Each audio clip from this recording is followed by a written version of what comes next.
Hi అండి అందరికీ అందరూ ఎలా ఉన్నారు? Welcome back to Annapurna vlogs.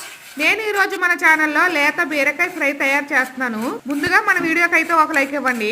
ఇప్పుడు బీరకాయల్ని పేలర్ తో తొక్క తీసుకొని ముక్కలుగా కట్ చేసి వాటర్ తో క్లీన్ చేసి ఒక ప్లేట్ లోకి తీసుకున్నాను. బీరకాయ పచ్చడి కానీ కర్రీ కానీ ఫ్రై కానీ తయారు చేసేటప్పుడు కొన్ని బీరకాయలు చేదుంటాయి.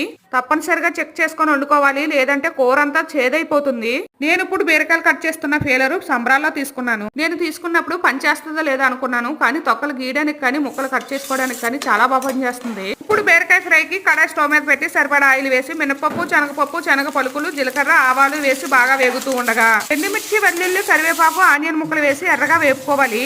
పోపు, ఉల్లిపాయ ముక్కలు ఎర్రగా వేగిన తర్వాత కట్ చేసిన బీరకాయ ముక్కలు వేసి సరిపడా ఉప్పు వేసి బాగా కలిపి మూత పెట్టి మధ్య మధ్యలో కలుపుకుంటూ వేపుతూ ఫ్రై చేసుకోవాలి. ఫైనల్ గా ఎర్రగా వేగిన తర్వాత చిటికెడు పసుపు వేసి బాగా కలిపి మూత పెట్టి స్టవ్ కట్టేస్తే ఎంతో టేస్టీగా బీరకాయ ఫ్రై అయితే రెడీ అయిపోయింది.